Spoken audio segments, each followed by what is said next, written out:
Les époux doivent être rendus capables d'avoir une véritable communion entre eux. Après que le Seigneur ressuscitera Lazare d'entre les morts, ils mangèrent ensemble.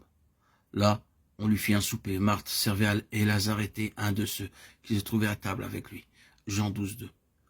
La nourriture sur la table parle de la nourriture spirituelle. Tout comme la nourriture physique est nécessaire à une bonne santé, nous avons besoin de nourriture spirituelle pour nos âmes. Cette nourriture ne peut être reçue qu'en étant en communion avec le Seigneur Jésus-Christ. C'est pourquoi la journée doit commencer à genoux avec la parole de Dieu, avant de prendre le petit déjeuner en priant. Seigneur, nous espérons à une nourriture céleste, spirituelle. Nous voulons entendre ta voix. S'il te plaît, parle-nous à tous les deux. Avec un tel désir, ils devraient lire leur Bible systématiquement et régulièrement, de la Genèse à l'Apocalypse. C'est ainsi que la parole de Dieu devient leur nourriture spirituelle quotidienne. Lorsque nous mangeons avec nos amis, nous apprécions davantage, parce que cette nourriture devient plus savoureuse dans la communion fraternelle. Ainsi, en lisant la parole de Dieu régulièrement matin et soir, en demandant la direction du Seigneur, ils recevront la nourriture spirituelle. De nos jours, nous rencontrons très peu de foyers chrétiens qui ont régulièrement des réunions de prière en famille. Le résultat est qu'il y a des querelles dans beaucoup de foyers. Au début, ils se querellent une fois par semaine, secrètement. Ensuite, ils se disputent chaque jour et devant d'autres personnes. Leurs enfants aussi deviennent obstinés, rebelles et capricieux parce qu'ils n'ont pas de réunion de prière en famille dans leur foyer.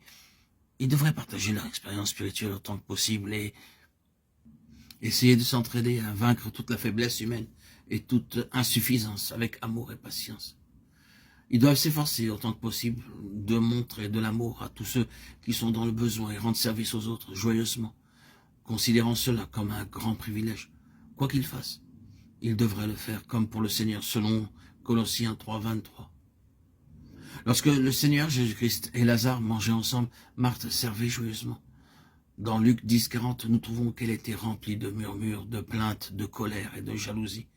Mais après, elle fut transformée. Des maris parlent ainsi de leur femme. Ma femme travaille très dur, elle est propre, intelligente et active. Mais elle a un très mauvais caractère. Quand elle se met en colère, tout le monde tremble à la maison. Pour une vie conjugale heureuse, le mari aussi bien que l'épouse doivent servir les autres joyeusement, gaiement et volontairement. Les cœurs doivent être libérés de la jalousie, de la haine, de la colère et des murmures, des plaintes qui détruisent le foyer.